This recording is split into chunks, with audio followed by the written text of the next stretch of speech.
በዚህ ሳምንት የማንቸስተር ዩናይትድ አዲሱን የተከላካይ አማካይ በተመለከተ አዲስ ነገር ይኖራል። ሰላም እንዴት ናችሁ? ውድ የማን ዩናይትድ ኢትዮ ፋንስ ተከታታዮች በያላችሁበት ሰላማችሁ ይብዛ። በርካታ ስፖርታዊ መረጃዎችን ወደ እናንተ ይዘን ቀረብን። እስከ ፕሮግራማችን መጠናቂያ ድረስ አብራችሁን ቆዩ።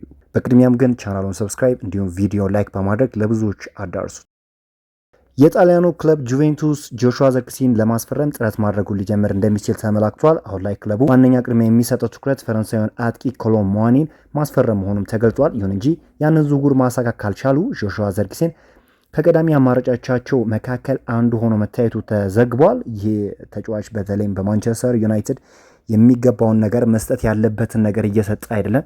ከዛ አንጻር ታዲያ ማንቸስተር ዩናይትድ ይህ ተጫዋች ከክለቡ ቢለቅ ወይም አይነኬ ተጫዋች አድርገው እንደማይቆጥሩት ነው እየተነገረ የሚገኘውና ከዚህ አንጻር ዩናይትድን የሚለቅበት እድል አለ። ታዲያ ይህ ተጫዋች ማንቸስተር ዩናይትድን የሚለቅ ከሆነ በተለይም እንግዲህ ወደ ጣሊያኑ ክለብ ጁቬንቱስ የሚሄድ እድሉ ከፍተኛ ነው። ጁቬንቱስን ባይሆን ወደ ጣሊያን ክለብ የማምራት እድሉ እጅግ ከፍተኛ እንደሆነ ነው ታማኝ የሚባሉ የዜና አውታሮች እየገለጹት የሚገኙት።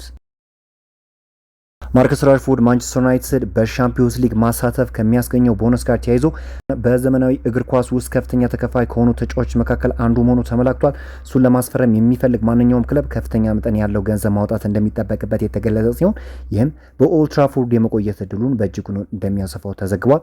የክለቡ ዋና አሰልጣኝ ማይክል ካሪክም ተጫዋቹ በቡድኑ ውስጥ እንዲቆይ አዎንታዊ አቋም እንዳላቸው ተመላክቷል። አሁን ዩናይትድ ካለው የፋይናንስ አቅም አንጻር ማርከስ ራሽፎርድን የመልቀቅ እድሉ በጣም ጠባብ የሚሆንበት እድል አለ። እንዲሁም ማንቸስተር ዩናይትዶች የመጀመሪያ ቅድሚያ የሚሰጡት ነገር የመሀል ክፍሉን ማጠናከር እንደሆነ ነው እየተገለጸ የሚገኘው። ሪያል ማድሪድ ካማቪንጋን እንዲለቅ ይፈልጋልና ጫና ለማድረግም ተዘጋጅቷል ተብሏል። የማንቸስተር ዩናይትድ የዝውውር ሊስት ውስጥ ያለው ተጫዋች እንደሆነ ይታወቃል። ተጫዋቹ ምንም እንኳን በማድሪድ ቤት እንዲቆይ ቢፈልጉም ነገር ግን ሪያል ማድሪዶች ተጫዋቹ እንዲለቅ ይፈልጋሉ። ይህ ተጫዋች ወደ ማንቸስተር ዩናይትድ ቢመጣ አሁን ማንቸስተር ዩናይትድ ያለበትን ክፍተት ይሞላሉ የሚለው ነገር ግን ጥያቄ ሊያስነሳ ይችላልና በዝውውር ኢላማቸው ውስጥም የመጀመሪያው ወይም በመጀመሪያ ዝርዝር ውስጥ ያስቀመጡት ተጫዋች እንዳለ ነው ይታወቃል። ወደ ማንቸስተር ዩናይትድ የሚመጣበት እድል ሊኖር ይችላል። ነገር ግን ዩናይትዶች እንደ ድሪም ትራንስፈር አድርገው የሚቆጥሩት የቹዋሚኒን ሁኔታ ነውና ዩናይትዶች በቹዋሚኒ ዝውውር ላይ በተለይም ደግሞ ሪያል ማድሪዶች ፈቃደኝነት የሚያሳዩ ከሆነ ተጫዋቹን የግላቸው ለማድረግ እንደሚሰሩ ነው የተገለጸ የሚገኘው። ነገር ግን ከቹዋሚኒም በበለጠ ካማቪንጋን የማግኘት እድላቸው እጅግ የላቀ እንደሆነ እየተገለጸ ይገኛል። ዩናይትዶች ሁለቱንም ማለትም የካማቪንጋንና የቹዋሚኒን ሁኔታ ጎን ለጎን እየተመለከቱት እንደሆነ የሚታወቅ ጉዳይ ነው። ማንቸስተር ዩናይትድ በሚቀጥለው የውድድር ዘመን ወደ አውሮፓ መድረክ ተመልሶ ሲጫወት መመለከታችን ምንም ጥያቄ በሌለው መልኩ ደስ የሚያሰኝ ነገር ነው። ነገር ግን ከዚህ ደስታ በስተጀርባ የሆነ አስፈሪ ማዕበል እየመጣ እንደሆነ መገመት ይቻላል።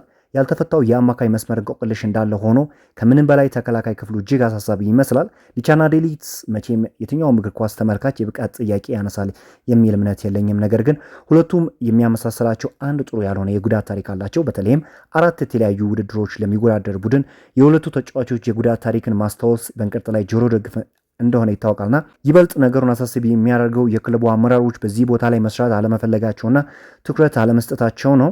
ወጣቶቹ ዮሎና ሄቨን እስከ ምን ድረስ ክለቡን የመርዳት አቅም አላቸው የሚለው ራሱን የቻለ ጥያቄ ሊያስነሳ ይችላል። የሆነ ሆኖ አዲሱ የውድድር ዘመን እንደዚህ አይነት ጥያቄዎች ተከቡ ጦርነቱን ለመጀመር ቀናቶች ብቻ እየጠበቁ ይገኛሉና ዩናይትዶች በተለይ በመሀል ክፍል ያለበትን ችግር በዚህ ሳምንታት መፍታት የማይችል ከሆነ ነገሮች እጅግ ውስብስብ ይሆናሉ ተብሎ ይጠበቃል።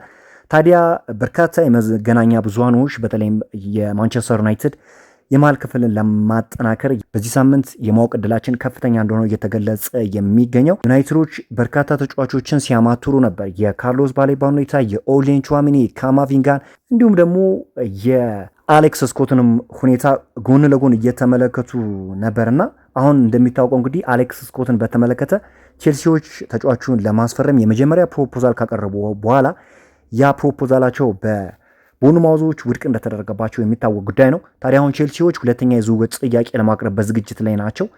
ዩናይትዶች ታዲያ አሁን በዚህ ሳምንት በአማካኝ ስፍራ የሚያስፈርሙትን ተጫዋች ለይተው የሚያውቁበትና ትክክለኛ ይፋዊ የዝውውር ጥያቄም የሚያቀርቡበት ጊዜ ነው ተብሎ ይጠበቃል። ምክንያቱም አሁን ቶሎ ተጫዋቾችን ማዘዋወር የማይችሉ ከሆነና እንዲሁም ደግሞ በፕሪሲዝን መሳተፍ የማይችል ከሆነ ያ የሚዘዋወረው ተጫዋች ለዩናይትድ እጅግ አስቸጋሪ የሆነ የውድድር ዘመን መንስኤ ሊሆን የሚችልበት ሁኔታ አለ። ዩናይትዶች በዚህ ሳምንት ነገሮችን የመቋጨት ኢላማ እንዳላቸው ነው እየተገለጸ የሚገኘው።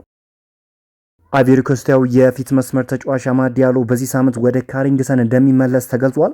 ተጫዋቹ ሀገሩ በዓለም ዋንጫው በ32ቱ ውስጥ ጥሎ ማለፍ መሰናበቷን ተከትሎ በዚህ ሳምንት ወደ ዩናይትድ ልምምድ ከሚመለሱ ተጫዋቾች መካከል አንዱ መሆኑም ተገልጿል። ሜን እንደዘገበው ከሆነ ይህ አይቮሪ ኮስታዊ በተለይ በፕሪሲዝን በሚገባ እንግዲህ ራሱን በማሳየት በአዲሱ የውድድር ዘመን የተሻለ የውድድር ዘመን ለማሳለፍ ሀሳብ አለውና ከዚህ አንጻር እንግዲህ ባለፈው የውድድር ዓመት እንግዲህ ብዙ የሚነሱበት ጥያቄዎች ነበሩ። ከዚህ በፊት የምናውቀውን አማድ ዲያሎ አልተመለከትንም፣ በተለይም ከጃንዋሪ በኋላና ተጫዋች በአዲሱ የውድድር ዘመን በሚገባ ራሱን አሻሽሎ ልክ በሀገሩ ያስመለከተውን አቅም በዩናይትድ ቤትም ለማስመልከት ዝግጁ እንደሆነ ታማኝ የሚባሉ የዜና አውታሮች እየገለጹት ይገኛሉ። ደግሞ የመጀመሪያ ወይም ቅድሚያ የሚሰጡት ነገር ባይሆንም ነገር ግን በፊት መስመር ቦታ ላይ መስራት ያሉባቸው ስራዎች እንዳሉ ያምናሉ ተብሏል። ማንቸስተር ዩናይትድ ጆሹዋ ዝርክዚን በዚህ ክረምት ከኦልትራፎርድ የሚለቅ ከሆነ ለዋትኪንስ ጥያቄ ለማቅረብ ተዘጋጅቷል ተብሏል። ዩናይትድ በማጥቃት መስመሩ ላይ ሊያደርገው ለሚችለው ለውጥ እየተዘጋጀ ባለበት ወቅት እንግሊዛዊ አጥቂ ዋነኛ ኢላማ ሆነው ብቅ ብሏል ተብሏል። አስቶን ቪላ ለዋትኪንስ እስከ 40 ሚሊዮን ፓውንድ የዝውውር ሂሳብ ድረስ የሚቀርቡ ጥያቄዎችን ለመቀበል ፈቃደኛ ነው ተብሏል እና ማንቸስተር ዩናይትዶች የኦሊ ዋትኪንስን ዝውውር ከዚህ በፊትም እንግዲህ ከቤንያሚን ሼሽኮ ዝውውር በፊትም ሲመለከቱት እንደነበረ የሚታወቅ ጉዳይ ነው።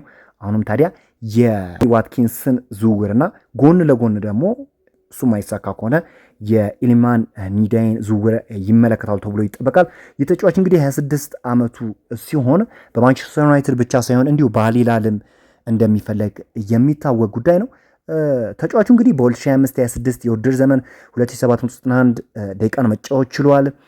3 ለጎል የሚሆኑ ኳሶችን ለቡድን አጋሮቹ ማቀበል ሲችል 6 ጎሎችን ማስቆጠር የቻለ ድንቅ ተጫዋች እንደሆነ ይታወቃል። 87 ፓሲንግ አኩሬሲ ወይም የተሳኩ 745 ኳሶችን ማቀበል የቻለ ተጫዋች እንደሆነ ይታወቃል እና ፓሲንግ አኩሬሲው በጣም ጥሩ የሚባል ነው።